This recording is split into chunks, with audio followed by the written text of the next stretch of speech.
يقول الله عز وجل في كتابه الكريم بعد أن أقول أعوذ بالله من الشيطان الرجيم إذ قالت امرأة عمران ربي إني نذرت لك ما في بطني محررا فتقبل مني إنك أنت السميع العليم فلما وضعتها قالت ربي إني وضعتها أنثى والله أعلم بما وضعت وليس الذكر كالأنثى وإني سميتها مريم وإني أعيذها بك وذريتها من الشيطان الرجيم فتقبلها ربها بقبول حسن وأنبتها نباتا حسنا وكفلها زكريا كلما دخل عليها زكريا المحراب وجد عندها رزقا قال يا مريم أنى لك هذا قالت هو من عند الله إن الله يرزق من يشاء بغير حساب رب اشرح لي صدري ويسر لي أمري واحلل عقدة من لساني يفقه قولي واللهم ثبتنا عند الموت بلا إله إلا الله واللهم اجعلنا من الذين آمنوا وعملوا الصالحات وتواصوا بالحق وتواصوا بالصبر آمين يا رب العالمين ثم أما بعد. Today's khutbah is dedicated to a very unique individual mentioned repeatedly in the Quran. It's Maryam salamun alayha.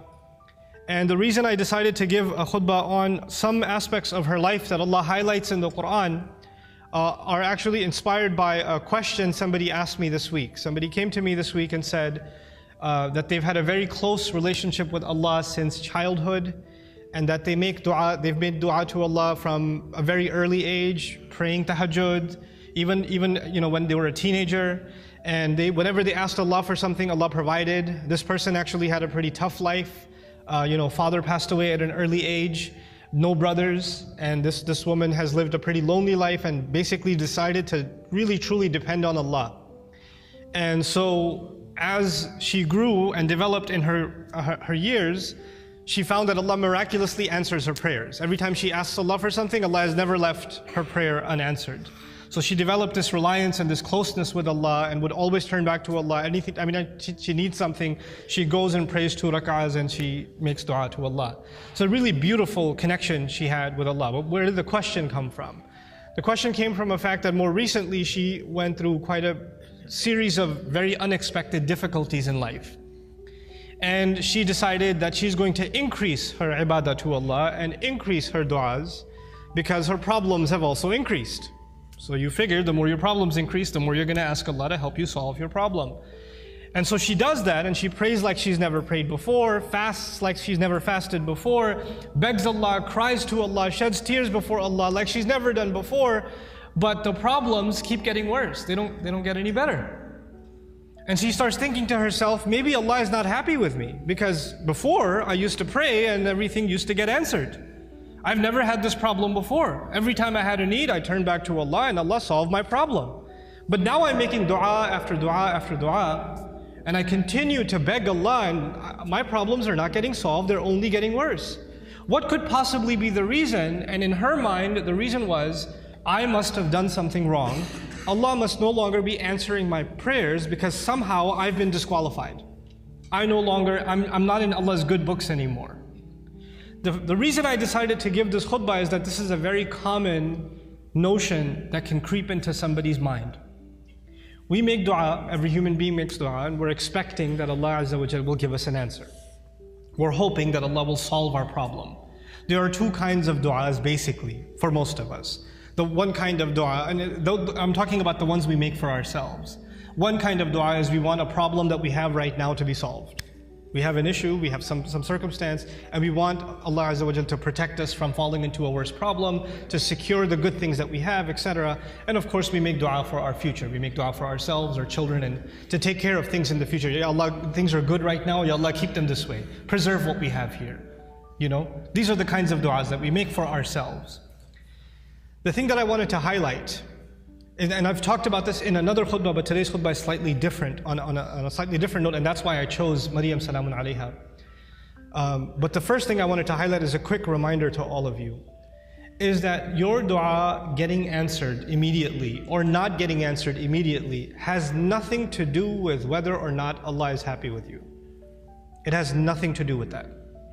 There's no connection between those 2 things.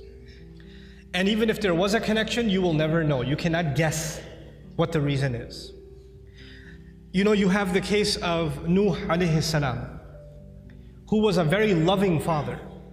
He made da'wah, he invited his people to Islam for 950 years. Can you imagine? You think he made dua for his son?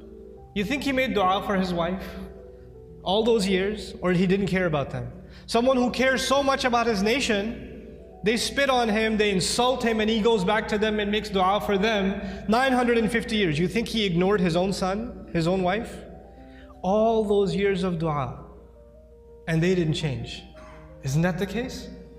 Does he blame himself? Yeah, maybe I didn't do something right. Or maybe Allah stopped listening to me. The reason I'm starting with that is people that were much better than we are, much better than we are, they also had similar problems. There are parents in the audience that make dua for their kids. And they see that their children are going away from the religion. They're going down a dark path. And they can't control it. And they're making dua for them. And they're not seeing that their dua is being answered. And now they're getting frustrated. Is there something wrong with me? Why isn't Allah answering? Well, you're not the first one to be put in that position. Our Messenger ﷺ made lots of dua. You don't think he made dua for his uncles? His family? You don't think he considered Abu Lahab when he made dua for guidance? And if he did, despite all of that loving dua, Allah Azza wa Jalla will himself tell him, إِنَّكَ لَا تَهْدِي مَنْ أَحْبَبْتَ. You don't get to guide who you love. You know, there are people among us, there are children among us who wish their parents or their elders were acting in a more guided way. I've met so many young people whose parents are in a haram, explicitly haram business. And the children, the son and the daughter is trying to tell the father and the mother, please get out of this. We're dependent on you, you're paying my college tuition, you're providing for us, but you're providing for us from haram income. And I'm not in a position to provide for the family right now, but this is wrong. And then they're told you're being disrespectful, you shouldn't talk back to your parents, etc., etc. Now, it's the flip side. It's the children making dua for the guidance of their parents. But things aren't changing. Things are where they were. These frustrating situations happen. And then on top of that are situations like health calamity. Not just family problems, but health calamity. Or you can't find a job, you have money problems. And you're making dua to Allah. You ask yourself, I even did i'tikaf last year.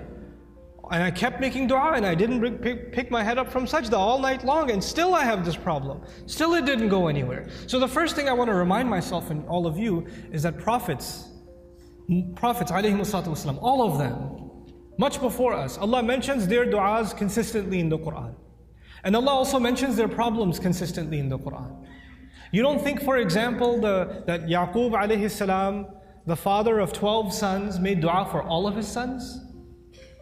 And especially for his son Yusuf, when he lost his son Yusuf, you don't think he made dua for Yusuf's safety, that Yusuf should come back home, that he could look at his beautiful son once again?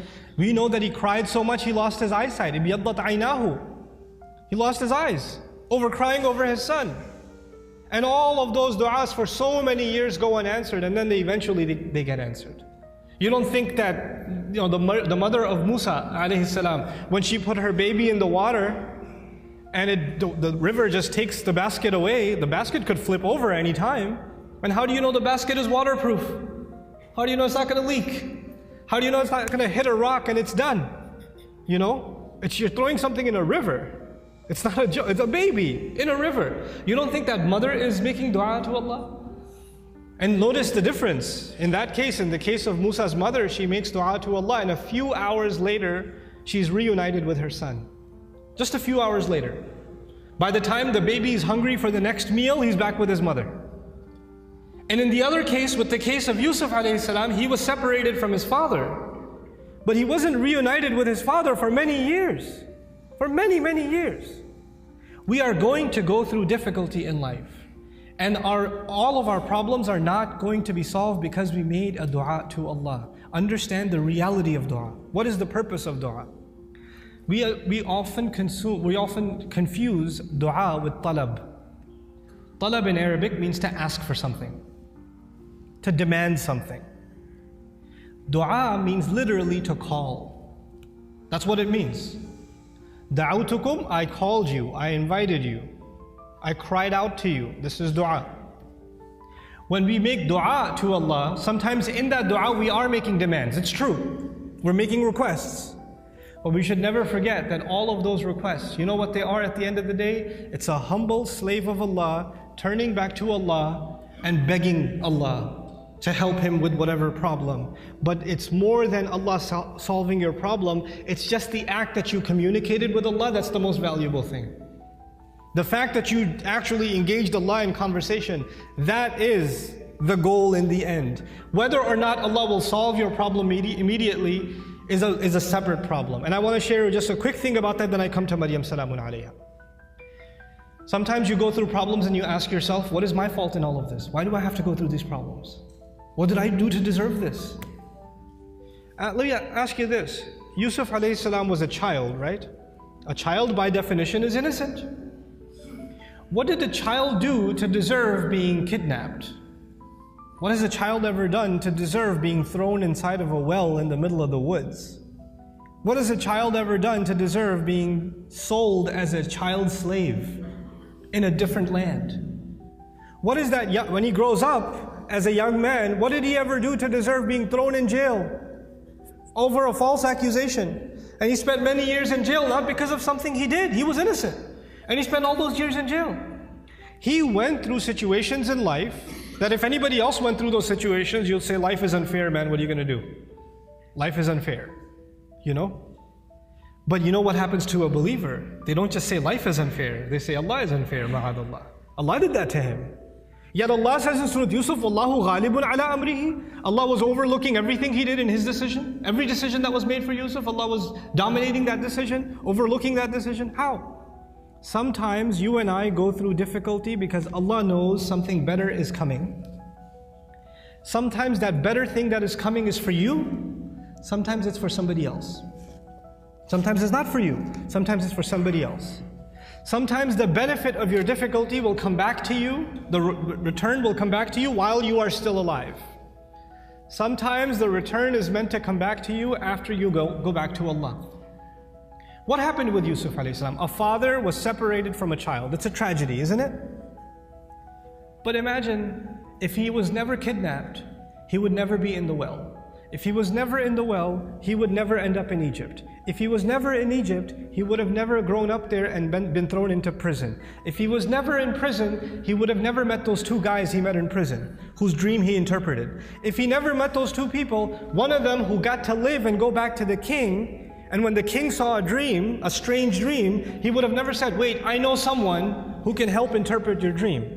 And if that never happened, and you know what that dream was? 7 good years in the country, and 7 years there's not going to be any crop, any produce, any harvest. People are going to starve to death.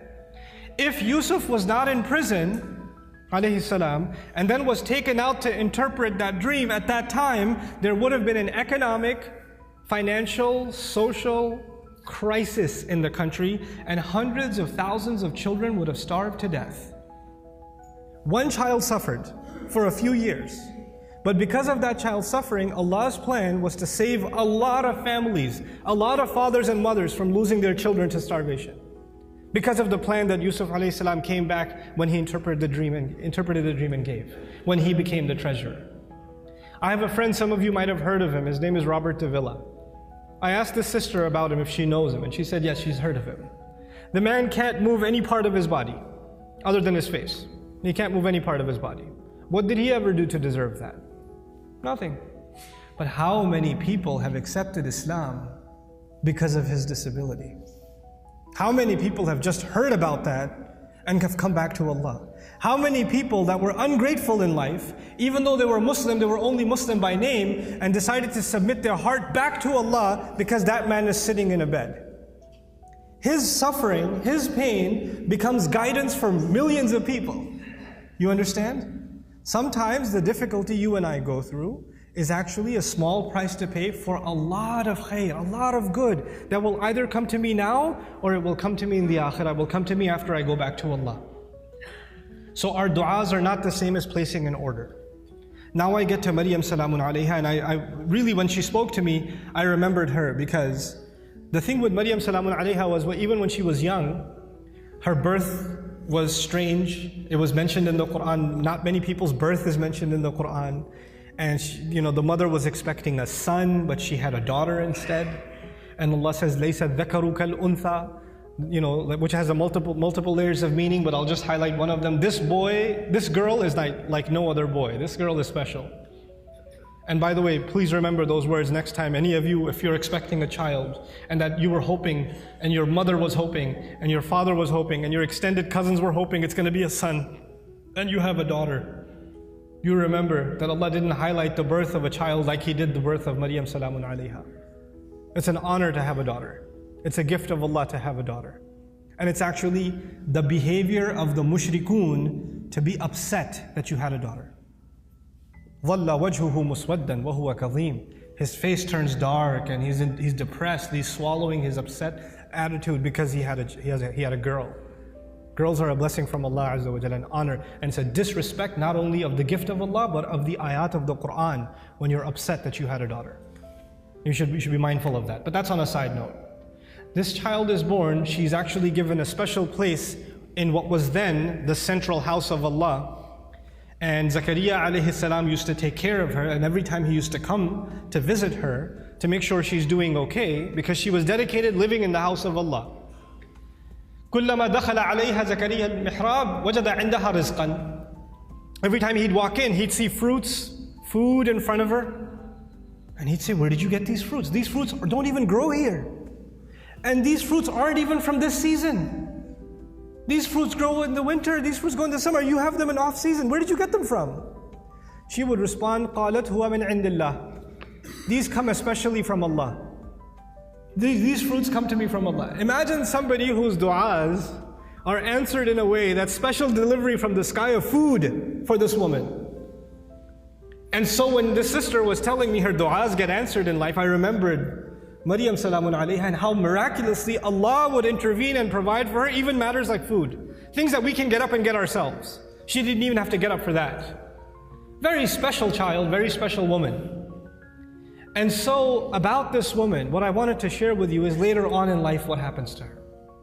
When she's a young woman, angels visit her, tell her that she's going to have a child. The first thought in her mind, I'm not married. What do you mean I'm going to have a child? لَمْ يَمْسَسْنِي بَشَرٌ. No man has ever touched me. What in the world do you mean I'm going to have a child? كَذَلِكِ قَالَهُ وَرَبُّكِ. That is how your master declared it. I'm sorry, we're just here to deliver the news. We're not here to negotiate whether this is going to happen or not. That decision has been made. You're having a baby. Now she's in shock. What am I going to do? She's going to turn back to Allah and hope that this will not happen to her. But it's going to happen. And I'll fast forward a little bit for you, just so you appreciate what happened to this woman. After she had the baby, and she came back to her town, the entire community that looked up to her as a zahida, as a spiritual woman, as a woman of worship and ibadah, someone who even the prophet of their community, Zakaria, had endorsed. She grew up under the tutelage of Zakaria alayhi salam. All the masjid community is standing there. She's walking back with a baby, and they all start collectively, together, start humiliating her. How could you do this? What have you done? There are women in the Jumu'ah today. No Muslim woman can ever imagine being in a situation where she's holding a baby and somebody's telling her that child is not legitimate. She cannot imagine that kind of humiliation. No Muslim. And none of us can imagine that kind of accusation for our sister, for our mother, for our daughter. We cannot imagine that pain. It's beyond us. For the Muslim, our dignity is greater to us than our life. The sense of dignity Allah has given us is more valuable to us than even our life. And she knows that when she goes back with this baby, that's what they're going to say. It's one thing that they might be saying it behind her back. They're saying it in public, in front of her. In front of her. Now I want to take you back to how she dealt with this problem. Because no amount of dua she made is going to change what Allah has decided. Allah has decided that she has to face this. She has to stand in front of this. And what does she do? When the child comes, as she's about to deliver the child, she says, Ya laytani mittu qabla hadha. She says, if only I could die before this happens. Hopefully I die giving birth. It's all on her mind. because that will be an easy escape from what is coming. There is no other place in the Quran anybody ever wishes for death. This is the only one. Think about that. Why is it there? Allah Azza wa Jalla is acknowledging that sometimes people go through such traumatic, humiliating situations where they wish they were dead. Even that happens. That's how extreme her situation became. And Allah acknowledged that and recorded that in the Quran. Ya laytani mittu qabla hada. I read this and I was just in shock. Like, how did she just say that? You know, our Messenger alayhi salatu wasalam told us, La yatamannayanna ahadukumul maut. None of you should ever wish for death. You should not wish for death. That's not something you should say casually. And she's actually now wishing for death. Why? Because this is an extreme case. This is a crazy situation. And so, you know, the humiliation she will face is far worse than death. So she says, Ya laytani mittu qabla hada. There are going to be, this is in the Quran for a reason, there are going to be people that are going to be in humiliating situations. And there's no getting out of it. There are going to be people that are going to have to face their family, that are going to have to face false accusations, that are going to have to face up to a mistake they made in the past. Who knows? And they're going to have to face that kind of trauma. And they'll have to find comfort in the example of Maryam salamun alayha. But she didn't stop there. She said, وَكُنْتُ نَسْيًا مَنْسِيًّا. 2 words, نَسْيًا مَنْسِيًّا. It was incredible words. Nasi in Arabic, they say fa'al and fi'il, these two awzan. They say nisi also. In one qira'ah it's nisyan. In another qira'ah it's nasyan. This is similar to dhibh. In the Arabic language, you have 2 kinds of words, dhibh and mathbuh. Nasi and mansi. The first of these words is actually used, I wrote this down for you, وَلَا يُقَالُ لِلْكَبْشِ ذِبْحِ إِلَّا إِذَا أُعِدَّ لِلذِّبْحِ. For an animal, for a goat or a ram, you don't call it dhibh until it's ready to be slaughtered. It hasn't been slaughtered yet. Once it is slaughtered, it's called dhabih. It's called madhbuh. Not before. Before it's called dhibh. She uses 2 words. Common translations say, I wish I was dead, I wish I was forgotten. That's what the translation says. But there are 2 words of being forgotten. One of those words, nasyan, actually means I wish, even though, because she's away from the masjid, right? She's not back home. I hope nobody ever misses me. They don't even ask the question, where did Maryam go? I wish I could be invisible, forgotten from people's memories right now, and nobody even has the thought of me. This is nasi. Nobody even thinks I existed. There are people that go through the kind of depression and anxiety where they don't come out of home. They don't leave home. They don't pick up phone calls. They don't answer text messages. They get anxious being around people. They're going through so much trauma that they wish they were forgotten. As a matter of fact, even if somebody knocks on the door, they say, I wish they didn't remember me. I wish I didn't have to face anybody. They want to just crawl away, but just be by themselves. This is nasyan. And she's hoping already that she dies. And nobody even comes looking. And then later on, even if years go by and nobody found out what happened to her, mansiyan. She's completely forgotten. There's no memory of her in the future either. I hope nobody thinks of me right now and I become invisible in the future also. I wanted to highlight this woman's trial because this is a woman of dua whose duas used to get answered immediately. She didn't even have to ask for food and it used to come. And this is the situation Allah put her in. This is the trial that Allah put her in. Think about that. This is not because Allah hates her. This is not because Allah forgot about her. This is not because Allah wants to humiliate her. This is actually, all of this ended up becoming Allah honoring her. All of this became Allah honoring her. What was her humiliation? Her humiliation was, people are going to say, you had this child without being married. You had a haram child. That's what people are going to say. And what was the child's name? You know? His name was Isa. There is no other prophet in the Quran who, when Allah mentions their name, He honors their parents also. Except Isa. Isa ibn Maryam, Isa ibn Maryam, Isa ibn, over and over again. Isa the son of Maryam, Isa the son of Maryam. Do you find Muhammad the son of Abdullah? Do you find Yaqub the son of Ishaq? Ishaq the son of Ibrahim? Yusuf the son of Yaqub? You find these? No. Every time Allah honors that messenger, alayhi salatu, or not every time, but multiple times, when Allah honors that messenger, He honors his mother. And by the way, this is important because for the Arabs, when you say Ibn, or for even the Semitic people, when you say Ibn, right after Ibn, you mention the father's name. You mention the father's name. Your last name comes from your father. Allah goes out of His way to remind people that no, He has no father, and we are going to go out of our way to honor that mother. Isa ibn Maryam, every time. Allah mentioned that humiliation for another reason, and I close with that. I told you last time, and earlier on in this khutbah, sometimes your pain is going to be a relief for other people. You're going through difficulty because it's meant to serve a greater cause than yourself, and you will be the sadaqah jariyah for them. You'll be a way of goodness for them. This is the pain of Maryam salamun alayha. Every time a woman is humiliated, every time a woman is falsely accused, every time a woman wishes she was dead, then to face what she's supposed to face, then she's going to find comfort in Maryam salamun alayha. And every time she finds that comfort, the rank of Maryam rises again and again and again and again. SubhanAllah. Our du'as are a means by which we connect to Allah. Our du'as are not a means by which this world becomes heaven.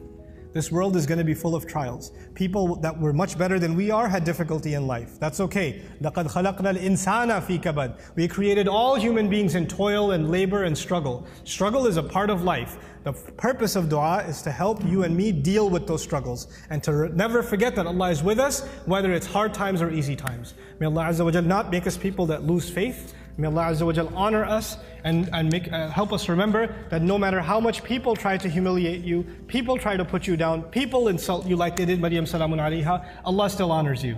There's a big difference between what people say about you and what Allah thinks about you. Because if you go by what people said, then Maryam was the most humiliated, insulted person in society. And if you go by what Allah says, she's one of the most honored women in all of human history. So we go by what Allah says. Allah is the one who honored us. وَلَقَدْ كَرَّمْنَا بَنِي آدَمَ. We honored the children of Adam. May Allah Azza wa Jal make us dignified before Allah Azza wa Jal, before He makes us dignified before people. Barakallahu li wa lakum fil Quran al-Hakim wa nafa'ani wa iyyakum bil ayati wa dhikr al-Hakim. الحمد لله وكفى والصلاة والسلام على عباده الذين اصطفى خصوصا على أفضلهم وخاتم النبيين محمد الأمين وعلى آله وصحبه أجمعين. يقول الله عز وجل في كتابه الكريم بعد أن أقول أعوذ بالله من الشيطان الرجيم إن الله وملائكته يصلون على النبي يا أيها الذين آمنوا صلوا عليه وسلموا تسليما. اللهم صل على محمد وعلى آل محمد كما صليت على إبراهيم وعلى آل إبراهيم في العالمين إنك حميد مجيد. اللهم بارك على محمد وعلى آل محمد كما باركت على إبراهيم وعلى آل إبراهيم في العالمين إنك حميد مجيد. عباد الله رحمكم الله اتقوا الله إن الله يأمر بالعدل والإحسان وإيتاء ذي القربى وينهى عن الفحشاء والمنكر ولذكر الله أكبر والله يعلم ما تصنعون. أقم الصلاة إن الصلاة كانت على المؤمنين كتابا موقوتا.